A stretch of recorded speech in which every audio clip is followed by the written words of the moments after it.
The air in the courtroom was thick with unspoken tension, the kind that settled into the walls and pressed down on every soul inside.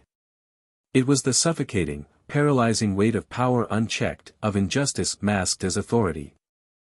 Eyes darted nervously between the towering figure of the officer and the woman standing before him, her posture rigid, her breath steady, though everything about this moment screamed danger.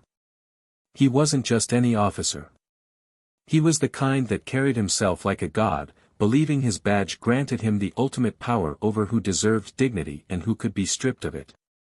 The kind that had spent years reinforcing a system that bent at his will, making sure that people like her, black, confident, unshaken, understood that no matter how strong they were, no matter how educated, no matter how much they had built for themselves, he could still take something from them.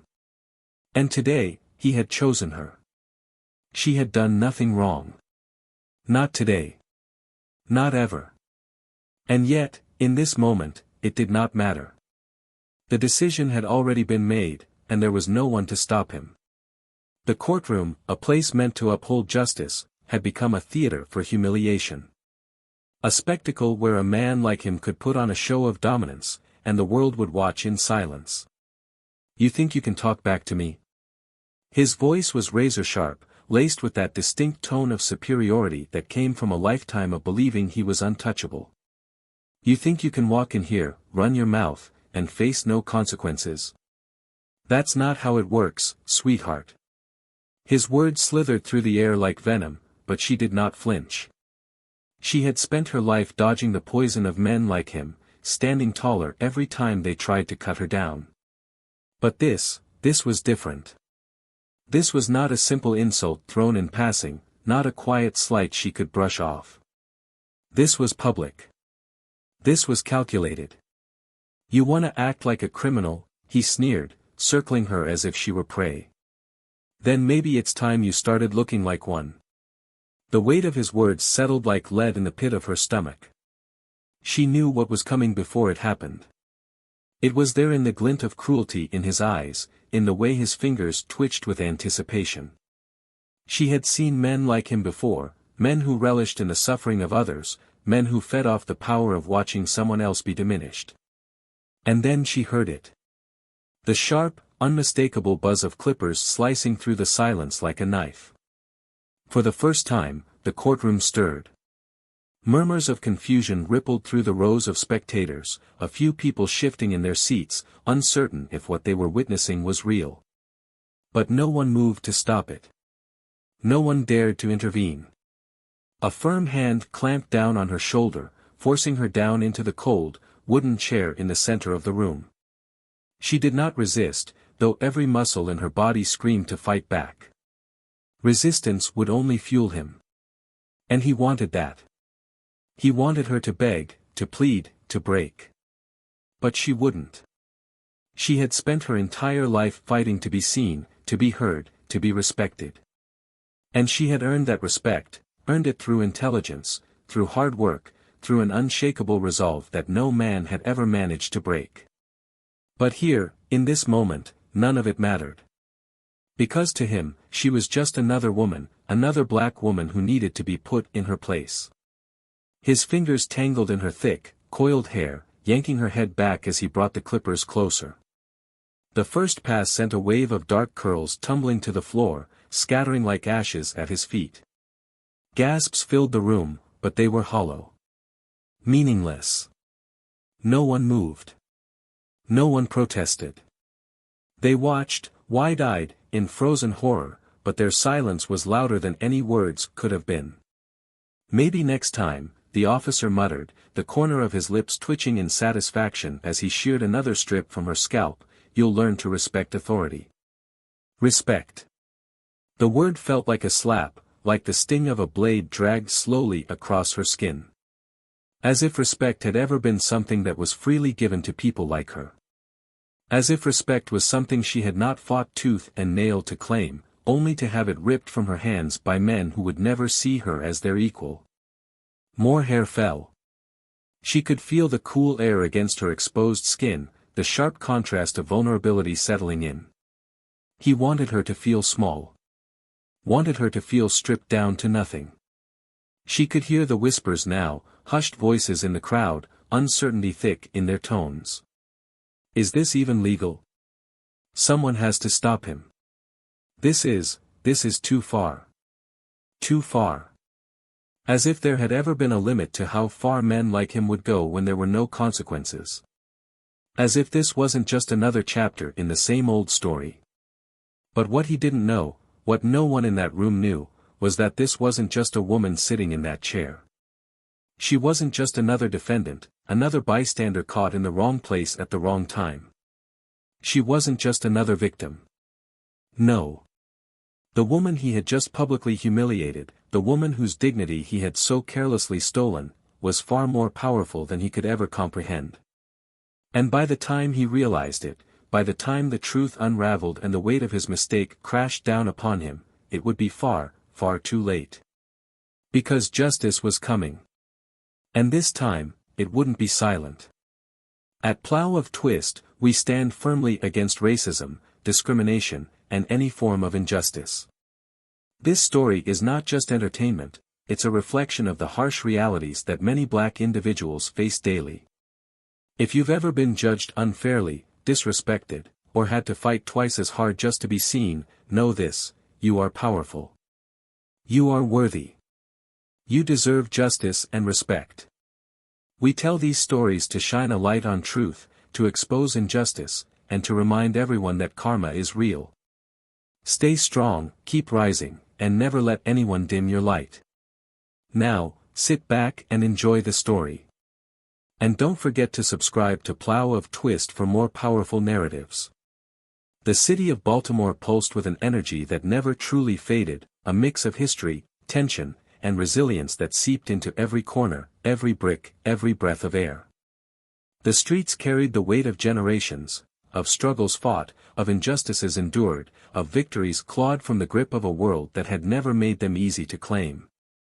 And for Aisha Carter, every inch of this city told a story. Some stories were of triumph, of survival. Others, like the one unfolding today, were of something darker.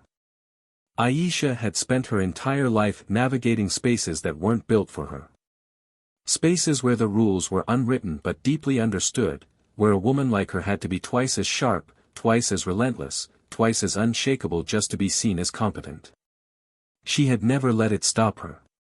If anything, it had fueled her. She had worked harder, climbed higher, broken through barriers that were never meant to be crossed.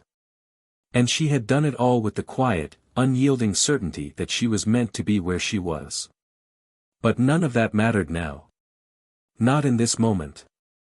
Not in this courtroom. The judge sat high above them, his face an unreadable mask, his robe draped over his frame like the embodiment of authority itself. Around him, lawyers whispered among themselves, clerks shuffled papers, and a handful of reporters sat poised, pens ready to capture every word, every movement. At the center of it all, standing tall despite the storm raging around her, was Aisha. She had walked into that room with her head held high, her presence commanding without effort. Every step she took carried the weight of experience, of battles fought in conference rooms and courtrooms alike. She had faced senators, high-ranking officials, men who had spent their lives convinced they were untouchable. She had dismantled lies with a single glance, exposed corruption with nothing more than carefully chosen words. She was not a woman easily intimidated. But Officer David Langley had made it his mission to remind her that power, in the hands of the wrong people, could be twisted into something ugly. Langley was a man who had worn the badge for over 15 years. A man who had built a reputation not just as an enforcer of the law, but as the kind of officer who believed the uniform made him judge, jury, and executioner. He had the look of someone who had never once questioned his authority, broad shoulders, square jaw, eyes that scanned a room not with curiosity but with expectation. He wasn't here to listen. He was here to control. For years, whispers had followed him through the ranks.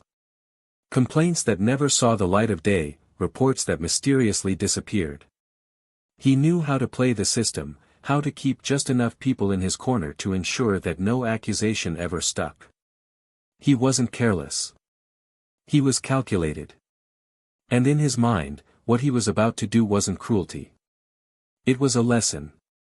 A display of dominance wrapped in the thin veil of law and order. The moment Aisha had spoken, calmly, firmly, but undeniably assertive, his decision had been made. "You don't get to walk in here and talk to me like that," Langley had said, his voice carrying through the courtroom, drawing the attention of everyone in the room. Aisha had barely reacted. Her gaze remained steady, her expression unreadable. Langley took a step closer, his lips curling into something between a smirk and a sneer. "You think you're special? You think you can walk in here and just do whatever the hell you want? Maybe it's time somebody reminded you how things work around here." There was no question in his voice. No hesitation. Only certainty. Aisha had dealt with men like him before. Men who mistook silence for weakness. Men who mistook confidence for arrogance. Men who mistook blackness for defiance. She should have known it was coming. The tension in the room shifted, thickened, as Langley signaled to two other officers, who moved without question, their steps practiced, rehearsed. Within seconds, Aisha felt the firm grip of hands on her arms, the sudden, jarring force as she was pushed down into the wooden chair in the center of the room. Gasps rippled through the crowd. Someone muttered a protest. A gavel struck wood, but the judge said nothing. Then, the sound. The sharp, electric buzz of clippers filling the air, drowning out everything else. Aisha didn't move. Didn't flinch. But inside? Inside, something was burning. Langley's grip tightened on a fistful of her hair, twisting just enough to send a warning through her scalp. "You want to act like you run this place?" His voice was low now, meant only for her. "Then let's see how powerful you feel after this." The first swipe of the clippers sent strands of her thick, coiled hair tumbling to the floor. The world blurred. Not because of tears, she refused to give him that satisfaction, but because of the sheer weight of it all. This wasn't about punishment. This wasn't about law. This was about power. About breaking her. About turning her into a spectacle. More hair fell. More whispers. More silence from the judge. And still, Aisha did not break. She sat there, her jaw locked, her fists clenched beneath the restraints. Langley's smirk deepened. He thought he had won. He thought this moment would be the one that silenced her. But what he didn't know, what he couldn't even begin to comprehend, was that he hadn't just humiliated a woman. He had just humiliated the woman. The one person who held more power in her hands than he had in his entire career. And when the truth unraveled, when he finally realized who she was, when he finally understood the magnitude of what he had done, it would be far, far too late. The moment the last strand of hair hit the cold marble floor, the room seemed to collapse into itself. There was no sound, no movement, just a suffocating stillness, like the city before a storm. The judge sat unmoving, his gavel heavy in his grip but unused. The attorneys exchanged uncertain glances, some pretending to shuffle papers, others staring at the scene unfolding before them as if unsure whether to acknowledge it or let it dissolve into silence. The reporters, those who had come expecting a routine trial, now had something far more explosive sitting in their notepads. But Aisha Carter did not move. She sat rigid, her hands still restrained, the cool air grazing her freshly shaven scalp like an open wound. Inside, a fire burned, not of humiliation, not of fear, but of something far more dangerous. Calculation. Precision. Restraint.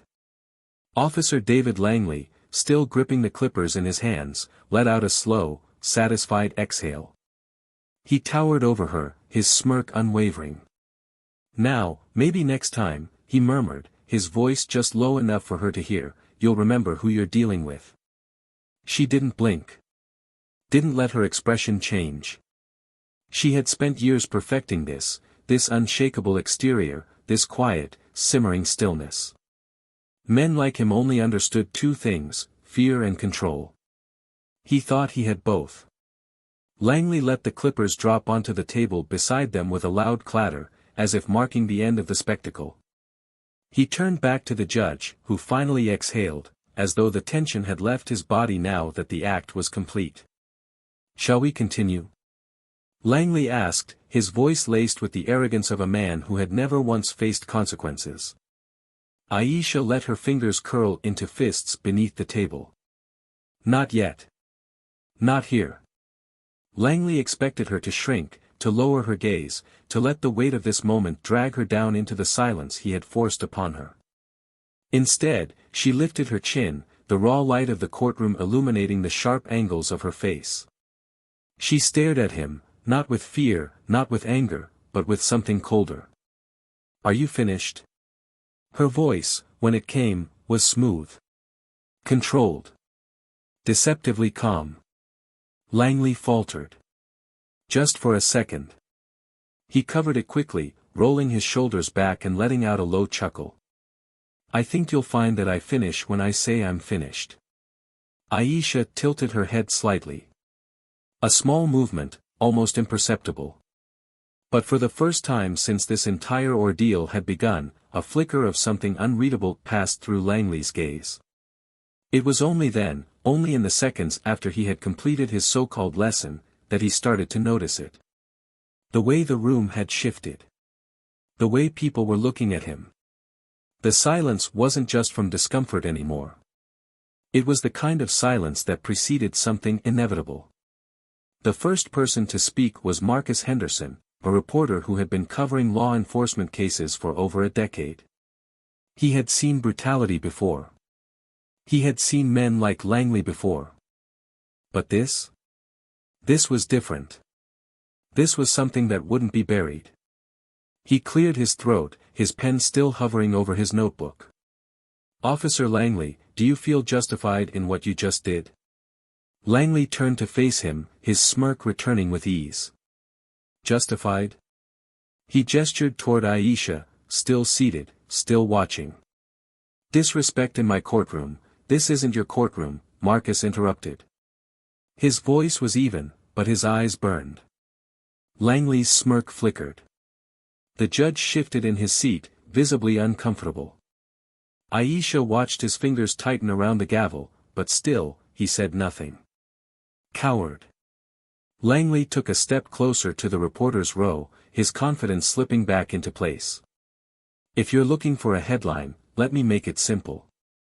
Actions have consequences. People like," he hesitated, just for a breath, "certain people think they can do whatever they want. They think they can talk however they want. They forget their place." Aisha inhaled slowly, exhaling through her nose. He really thought he had one. The reporters exchanged looks, the weight of the moment sinking in. Some of them were already typing, others holding their breath, waiting. And then the doors to the courtroom burst open. The sound commanded attention. Heads snapped toward the entrance, confusion rippling through the audience. A group of men and women in dark suits strode in, their movements sharp, purposeful. Langley turned, his brows furrowing. His mouth opened, as if to demand what the hell was going on, but his voice never came. Aisha finally moved. Slowly, deliberately, she placed her hands flat on the table before her and stood. The officers in suits stopped at her side, their expressions unreadable. But they weren't looking at her. They were looking at Langley. Langley's fingers twitched at his side. "What the hell is this?" His voice was different now. Still arrogant. But not as steady. Aisha exhaled, finally allowing herself to feel the moment shift. She tilted her head, her voice impossibly steady. "Officer Langley," she murmured, tasting every syllable, "it appears you forgot to check who you were humiliating today." His face contorted. "What are you talking about?" The lead officer in the suit, Agent Carter, a man Langley had seen before but never had reason to fear, stepped forward, pulling a document from his inner pocket. He held it up just enough for Langley to see the official seal. Aisha's gaze never left Langley's face. For 15 years, you've built yourself a reputation, she continued, her tone still calm, still unshaken. A man who operates outside the rules. A man who bends the law to fit his own sense of order. A man who, despite dozens of internal complaints, allegations, and documented abuses, has never faced real consequences. Langley's smirk was gone now. Aisha stepped closer. And you were doing so well, she said softly. Until today. Until you decided to make a spectacle out of me. Until you humiliated, assaulted, and degraded someone, she paused, leaning in just slightly, who outranks you in every possible way. Langley's eyes flicked between her and the agents surrounding them. You really don't know, do you? Aisha's lips barely curved, the ghost of a smirk he had once worn so easily. Langley swallowed. Agent Carter finally spoke, his voice cutting through the heavy air like steel. David Langley, you are under federal investigation. A beat of silence. A long, slow exhale from Aisha. Langley took a step back, confusion bleeding into something darker. The room held its breath. And then, the true weight of what was coming began to settle over him. Langley stood frozen, his jaw tightening, his fingers twitching at his sides as the words settled over him like a slow-moving storm. The weight of them, the inevitability, the finality. Federal investigation. The phrase echoed through the cavernous courtroom, bouncing off the walls, embedding itself into the stunned silence that followed. He scoffed, shaking his head, his lips curling into a forced smirk. You've got to be kidding me, he muttered, his voice low, but there was something else underneath, something unraveling, something cracking beneath the surface. Agent Carter didn't blink. Do I look like I'm kidding? Aisha remained where she was, her posture composed, her breathing even. But inside, she could feel it, the shift, the moment where the balance of power had flipped. She had spent her life watching men like Langley operate without consequence, had witnessed the way arrogance turned into certainty, the way certainty became entitlement. But they all had one weakness, they never thought the consequences would come for them. Langley forced out a laugh, one that didn't quite reach his eyes. You really expect me to believe this? You expect anyone to believe this? He gestured around the room, searching for support, but the air had changed. The eyes that once watched in silence were different now.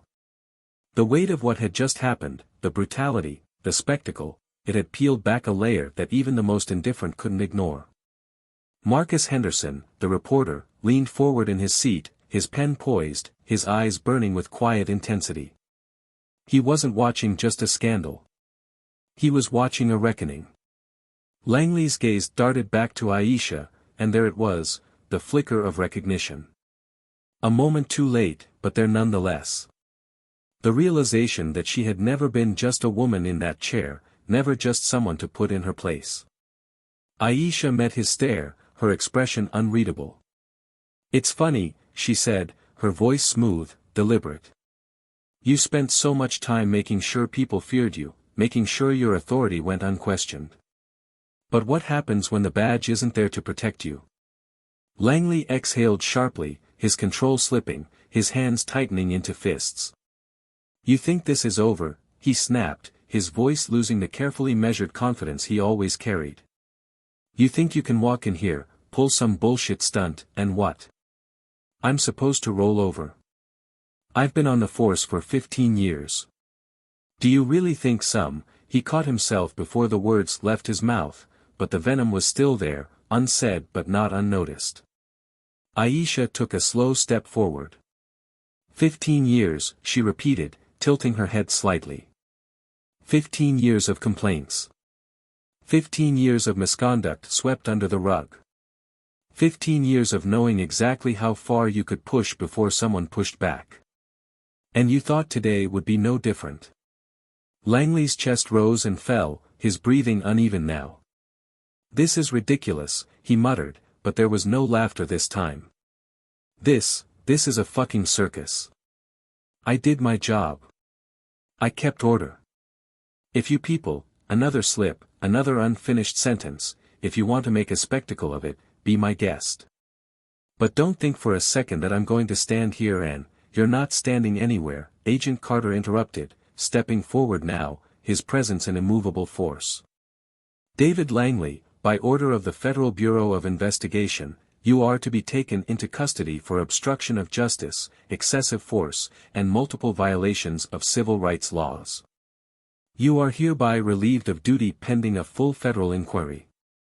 Langley's eyes widened, his face paling for the first time. You can't be serious.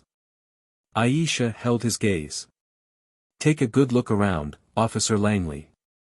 Does it look like anyone here is laughing? The courtroom was dead silent. The judge, who had spent the last hour allowing this display of unchecked power, sat motionless, his face unreadable but his silence telling. The attorneys, the clerks, the audience, they were all witnesses now. Langley turned sharply, his shoulders stiff. You think you're the law now? His voice was lower, more controlled, but there was a desperation creeping in.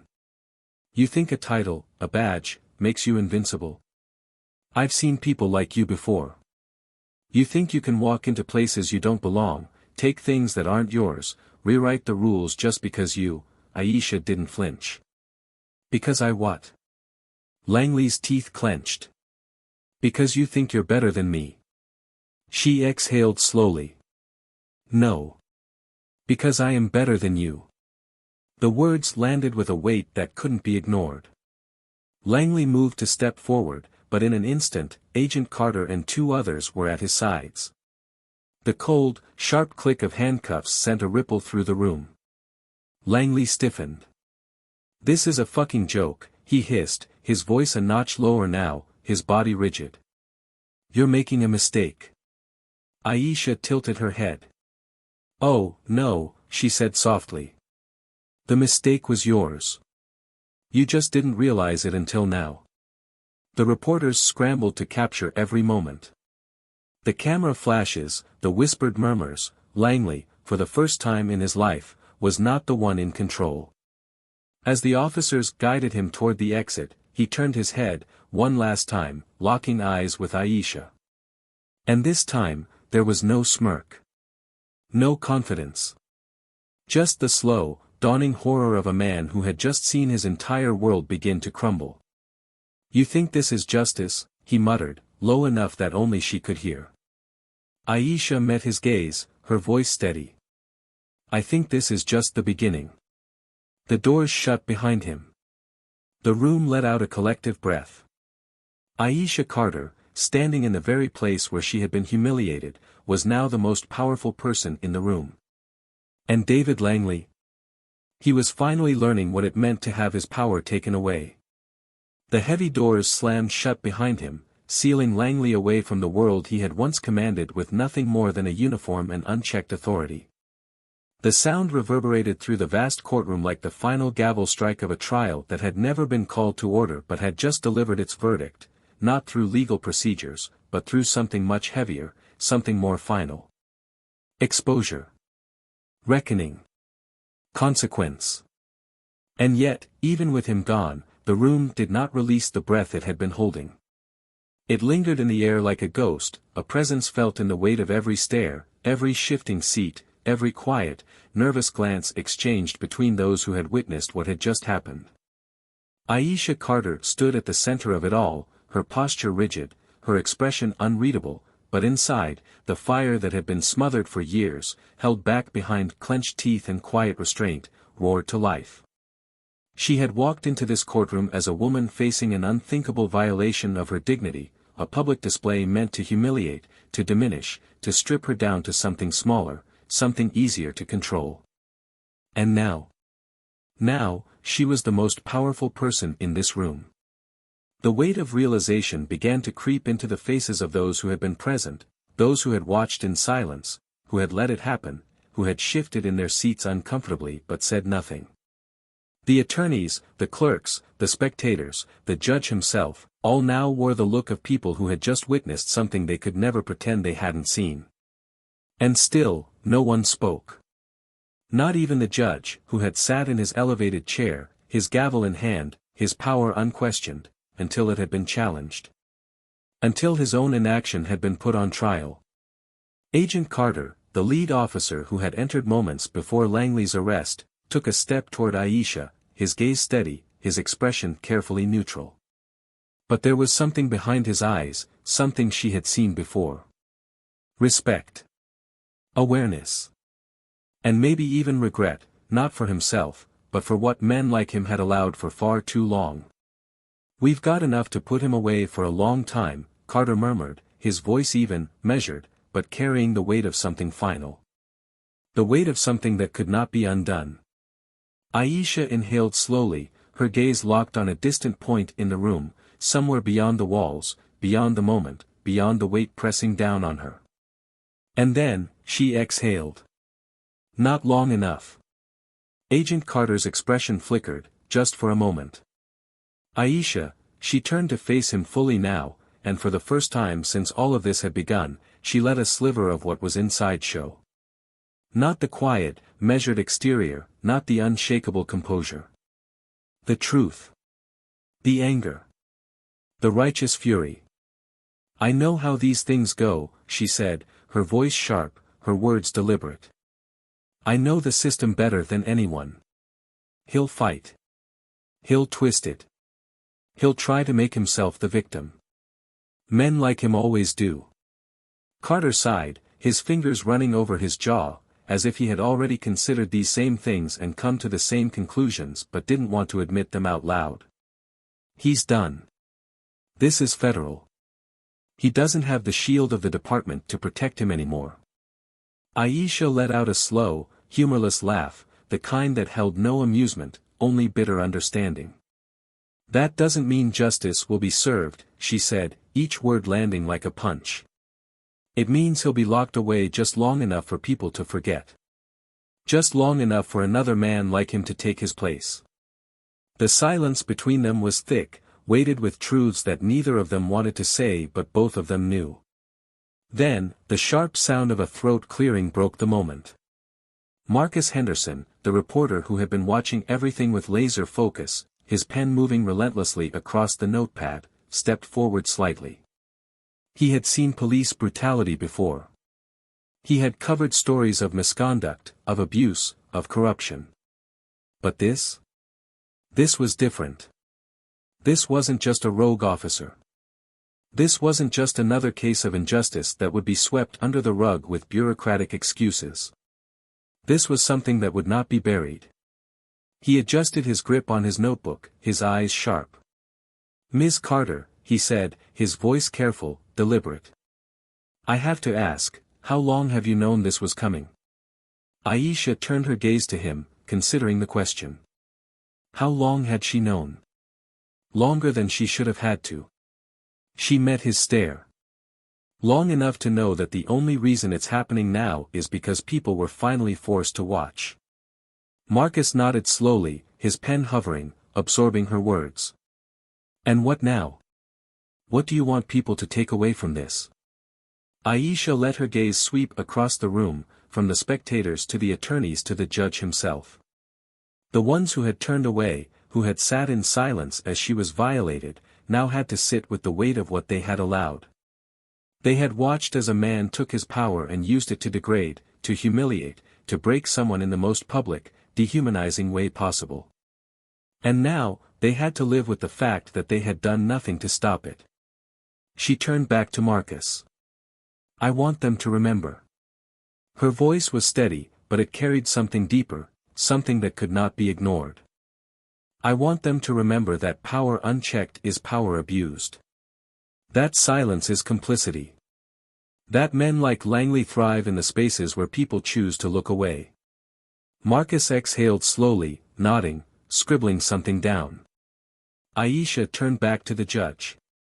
The man who had sat there, holding the gavel, holding the authority to stop it all before it happened. The man who had let it happen. He sat stiffly, his face unreadable, but his grip on the gavel was too tight, his fingers tense around the handle as though grasping for control that had already slipped through his hands. Aisha took a slow, measured step forward. "Your Honor," she said, her voice unwavering. You watched it happen. You let it happen. You sat in that chair, wearing that robe, holding that gavel, and you let it happen. The judge's lips parted slightly.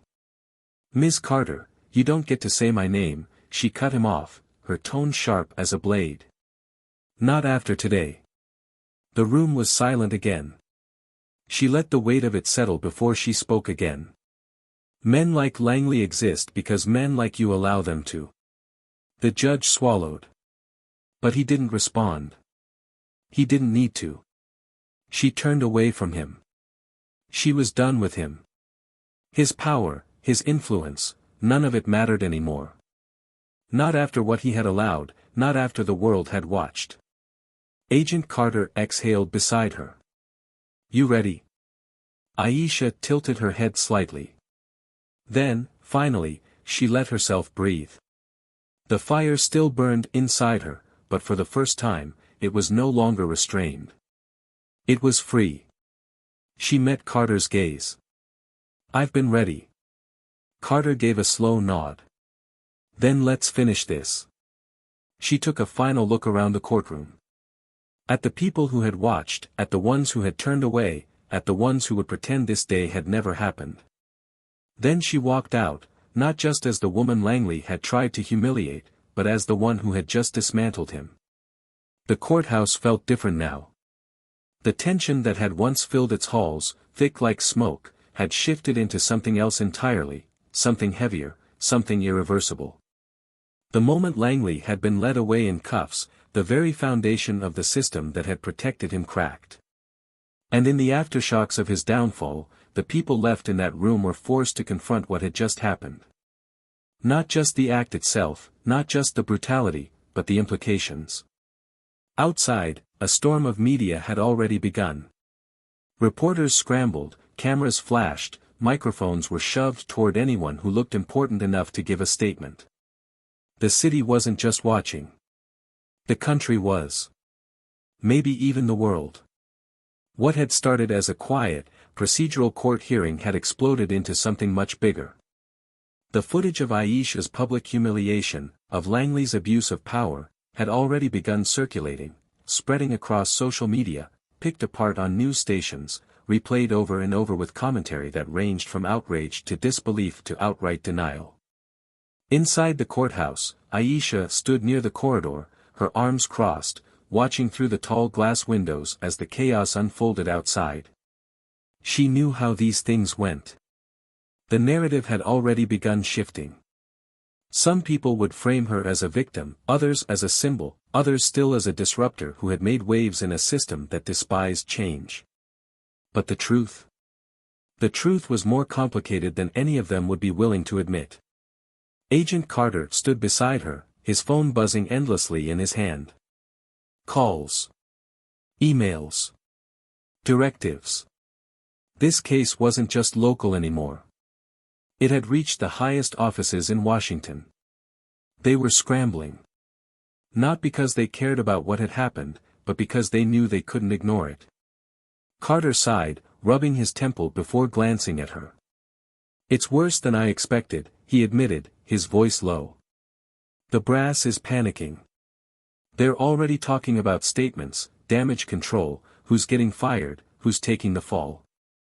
Aisha gave a slow nod, her expression unreadable. And what do they want from me? Carter hesitated. They want you to keep a low profile. They think if you stay quiet, it'll be easier to clean this up. Aisha let out a soft, humorless laugh. They think they can clean this up. Carter's silence was his answer. She exhaled, shaking her head. They don't want justice. They want containment. Carter glanced around, making sure no one was listening too closely. You and I both know that's how this works. Aisha turned to him, her eyes sharp, burning with something colder than rage. That's how it used to work. Carter held her gaze for a long moment before exhaling through his nose. So what's your move? Aisha shifted her attention back to the chaos outside.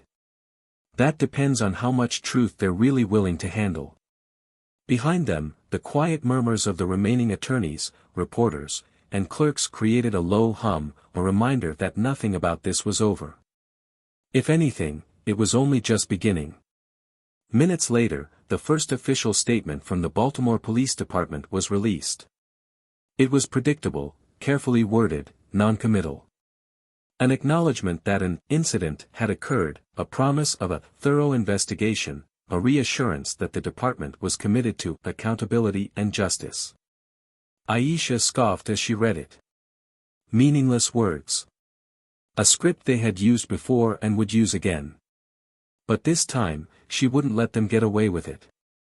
The city was already reacting. Protesters were gathering, anger swelling into something that couldn't be ignored. People were demanding answers, demanding consequences, not just for Langley, but for everyone who had let him thrive for so long. Aisha's phone buzzed with messages, calls from people she hadn't spoken to in years. Some offering support, some offering warnings. The FBI was already in full damage control mode, with higher-ups debating whether to embrace what had happened or suppress it. Then, a new message popped up on her screen. It was from a high-ranking federal official. Urgent meeting. Confidential. Tonight. Be there.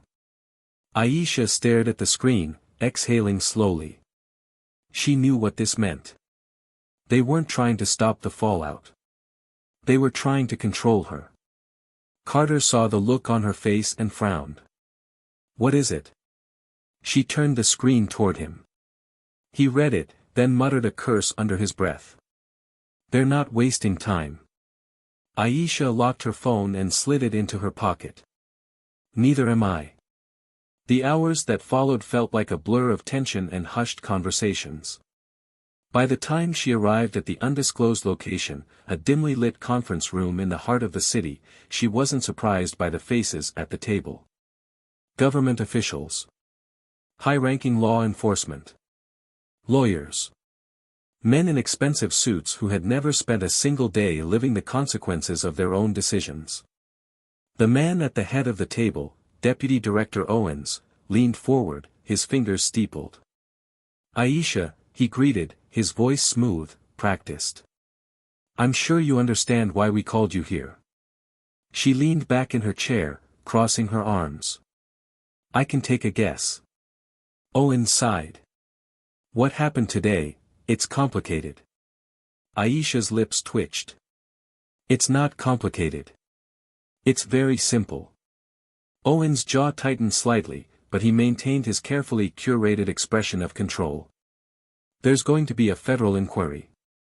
There are already talks of restructuring certain departments, reviewing certain policies. But what we need right now is stability. We can't afford for this to spiral. Aisha raised an eyebrow. And by spiral, you mean expose the truth. Owens exhaled slowly, choosing his words carefully. What I mean is that we need to be strategic about how we move forward. This doesn't just affect Langley. It affects all of us. Aisha studied him for a long moment. There it was. The unspoken fear. This wasn't just about one bad cop. This was about an entire system that had let men like Langley thrive. And now, that system was terrified that the floodgates had been opened. She tapped her fingers against the table. Let me guess. You want me to go on record saying the system is working. That justice is being served. That this was an isolated incident. Owens didn't answer immediately. But his silence was answer enough.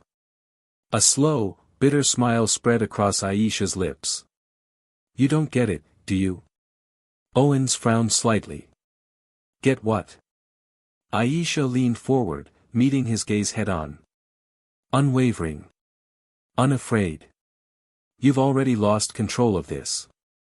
Owen's expression flickered, just for a moment, just enough for her to see the frustration, the recognition that she wasn't going to play along. The people aren't waiting for your version of the truth, she continued. They saw it with their own eyes. They're talking. They're organizing. And for the first time in a long time, they're not scared anymore. Owens sighed, rubbing his temples. Aisha, she stood abruptly, cutting him off. I'm not here to protect your image. I'm here to make sure this never happens again. Owens exhaled sharply, but before he could respond, she was already walking toward the door. She didn't need to hear anything else. She had made her decision. And the world? The world was about to hear it, too. The air in the conference room felt stifling, heavy with unspoken tension, as if every breath drawn was measured, weighed, and silently judged. Aisha knew exactly what this meeting was, a last-ditch effort to rein her in, to contain the damage, to convince her to be a willing participant in her own silencing. But they had already lost that fight. They just didn't know it yet. Owens let out a slow exhale, his fingers tapping against the glossy surface of the table, his jaw tightening as he studied her. You think this is as simple as making a statement, don't you? His voice was smooth, carefully controlled, but there was an edge there now, something simmering beneath the surface. You think the world is just going to fix itself because people are angry? Aisha crossed her arms, tilting her head slightly. I think people are tired of waiting for you to fix it for them.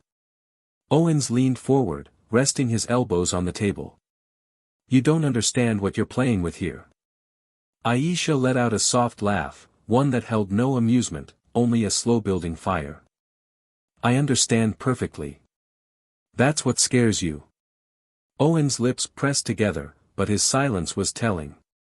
He wasn't used to losing control of the room, wasn't used to conversations he couldn't steer back into the comfortable, familiar lanes of bureaucracy in veiled threats.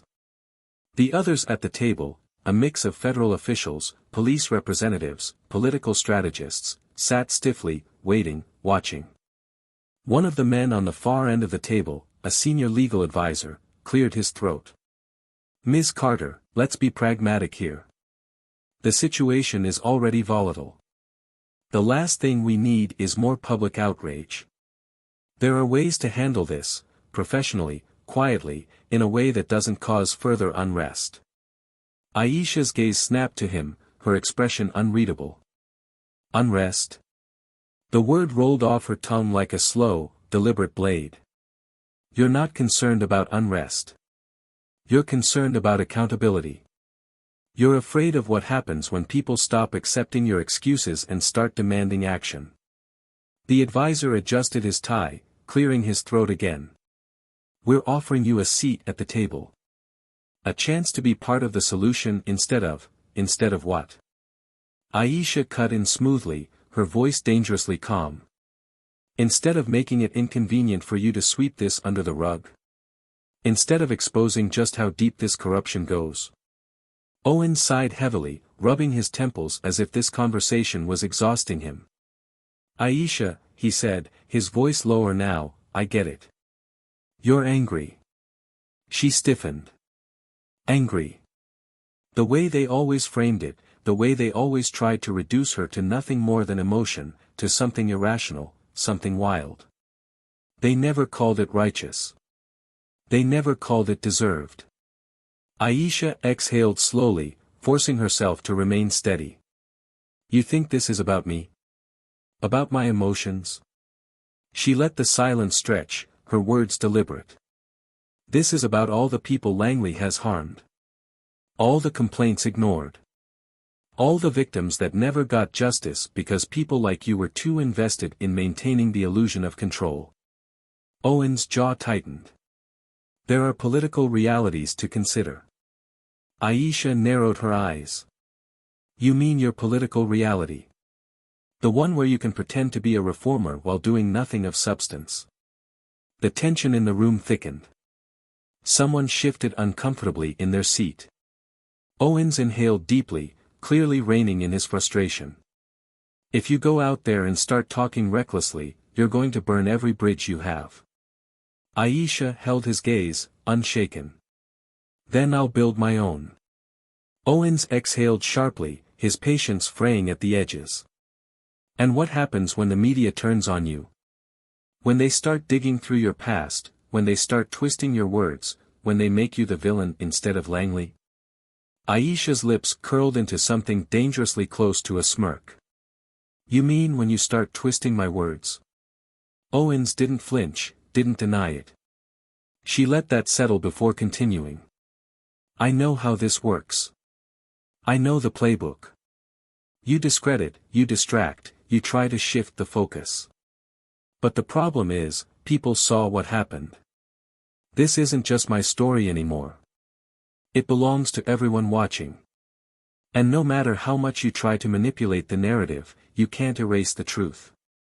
The legal advisor sighed, leaning forward with a carefully rehearsed look of concern. Ms. Carter, be realistic. There are ways to handle this that don't involve burning everything to the ground. Aisha tilted her head slightly. And what do you suggest? A commission? A task force? More internal reviews that lead to nothing. Another public relations stunt designed to make it look like change is happening when all you're doing is waiting for the outrage to die down. The silence was deafening. Owen's fingers tapped against the table again, his frustration barely masked. You're walking into a war you can't win alone. Aisha's gaze didn't waver. Who said I was alone? A knock at the door broke the tension. A moment later, an assistant entered, holding out a phone. Sir, you're going to want to see this. Owens frowned, snatching the phone from her hand. He tapped the screen, then went rigid. His eyes scanned the article, the headlines, the flood of information pouring in faster than they could contain it. Aisha watched, her heart steady, knowing exactly what had happened. The footage had spread. The entire country was watching. Owens exhaled sharply, setting the phone down on the table. His face was unreadable, but Aisha could see it now, the crack in his composure, the moment he realized he had lost control. She straightened, her voice impossibly calm. This is happening, whether you like it or not. Owens looked at her, and for the first time, he wasn't just frustrated. He was afraid. Because for once, they weren't the ones writing the script. Aisha turned on her heel, her strides measured, unhurried, completely in control. As she reached the door, she paused, glancing over her shoulder. You should be asking yourselves one thing, she said, her voice cutting through the silence like a blade. Owens hesitated, his lips pressing into a thin line. And what's that? Aisha's gaze burned into him. What happens when people stop asking for justice and start demanding it? She didn't wait for a response. She didn't need one. Because the answer was already unfolding. Outside. In the streets. In the voices rising louder than ever before. And for the first time in his career, Owens wasn't in control of what came next. She was. The hallway outside the conference room was cold, sterile, lined with glass offices filled with men and women pretending not to hear the storm unraveling behind them. But Aisha knew they were listening. Knew they were whispering behind those closed doors, typing rapid emails, making frantic calls. The power they had wielded for so long, the quiet authority they had taken for granted, was slipping through their fingers, and there was nothing more dangerous to men like them than a narrative they could no longer control. Agent Carter followed a step behind her, his expression unreadable, his phone vibrating in his pocket with the endless calls flooding in from people scrambling to get ahead of this. They weren't prepared for this level of fallout. They weren't prepared for the truth to be out in the open, to be dissected, to be turned into something they couldn't twist back into submission. Aisha's presence in this building had once been a quiet formality. Now it was a threat. Carter finally spoke, his voice low, controlled. You realize what you just did in there, right? Aisha didn't break her stride.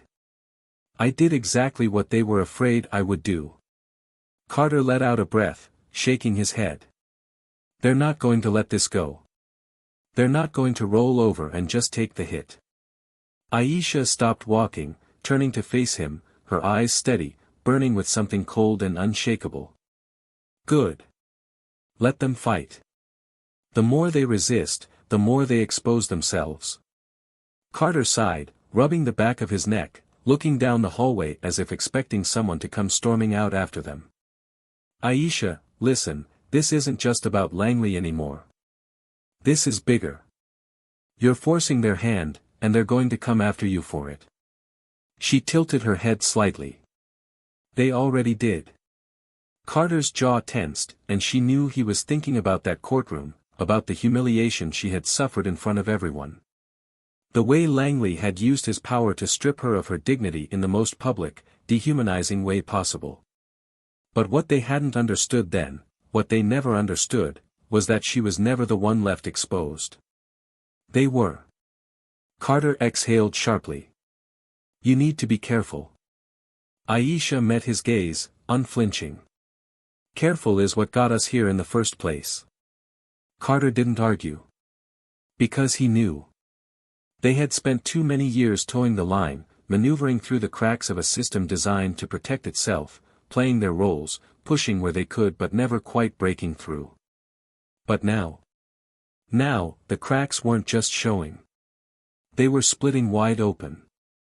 Aisha turned back toward the elevators, her pace steady, every step carrying the weight of what came next. Outside, the protests had grown. The city was no longer just murmuring about what had happened, it was roaring. Streets were filled with people holding signs, chanting Langley's name, demanding justice not just for her but for all the ones before her. The ones whose names never made it past internal reports. The ones whose stories never got told. The news coverage was relentless. Langley's name was plastered across every screen, every broadcast dissecting his record, his history of misconduct that had been ignored for years. His superiors, the ones who had protected him, were scrambling to distance themselves, issuing vague statements about reviewing policies, about investigating internally. But it was too late. Aisha's phone buzzed again. Another request for an interview. Another network wanting her to go on record, to speak, to be the face of this moment. They wanted the story, but they didn't want the truth. Not the whole truth. They wanted something digestible, something that fit neatly into their evening broadcasts. Carter studied her as she read the message, waiting. Are you going to do it? Aisha locked her phone and slid it into her pocket. No, Carter raised an eyebrow. No. She shook her head. I'm not giving them control over the narrative. They'll edit, they'll sanitize, they'll turn it into a segment instead of what it actually is. Carter exhaled through his nose. So what's the plan? Aisha looked past him, out the wide glass windows overlooking the streets below, at the thousands of people who weren't waiting for permission to demand justice. She turned back to Carter, her expression steady. We take this to the people. No filters. No networks deciding what's acceptable to say. We put everything out there. Every report, every suppressed complaint, every case that was ignored. Carter let out a slow breath, studying her. They're going to fight back. Aisha didn't hesitate. So will we. Carter ran a hand over his face, nodding slowly. All right. He glanced back toward the hallway. But you know what happens when you do this. It won't stop at Langley. You're about to bring the whole damn structure down. Aisha's lips curved slightly. That's the idea. Carter let out a low chuckle, shaking his head. You always were the biggest problem in the room. She met his gaze. That's because I don't belong in their rooms. Carter nodded once, then sighed, shoving his hands into his pockets. Well. Guess we better get to work.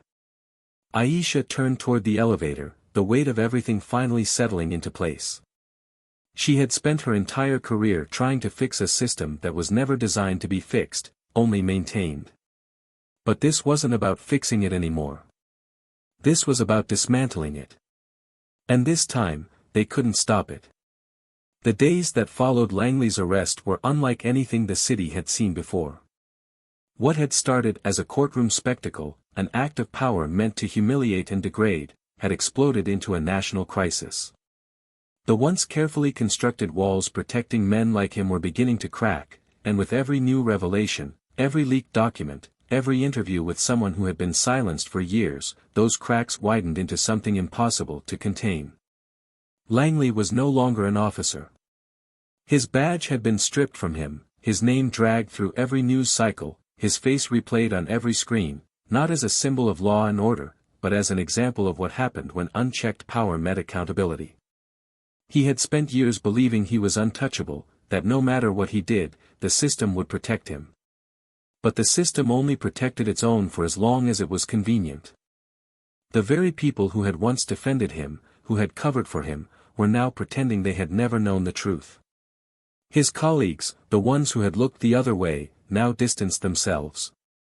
His superiors, the ones who had shielded him, now issued vague statements about integrity and reform, trying to convince the public that this was an isolated case, that he was the problem, not the institution that had enabled him. But the public wasn't buying it. Every case Langley had been involved in was reopened, every report that had once been buried was pulled from the shadows and dissected in public view. And as more and more people came forward, victims, witnesses, former officers who had seen the truth but had been too afraid to speak, it became clear that Langley was not an anomaly. He was a symptom. The Baltimore Police Department scrambled to save face. The mayor held emergency press conferences, promising sweeping reforms. Investigations were launched, oversight committees were formed, resignations began piling up. But it wasn't enough. Because people weren't asking for reforms anymore. They were asking for justice. And justice didn't mean fixing the system. It meant dismantling it. Langley, the man who had once walked into courtrooms with his chest puffed out, radiating power and control, now sat in a cold, gray cell, stripped of everything that had once defined him. No more gun, no more uniform, no more fear in the eyes of those around him. Now, he was just another inmate. And he was realizing, slowly, painfully, that without his badge, without the protection of the system that had shielded him, he was nothing. The judge who had sat in silence, who had let Langley degrade Aisha in the most dehumanizing way possible, was forced to resign within weeks. He didn't fight it. He didn't try to justify his actions, because there was no justification.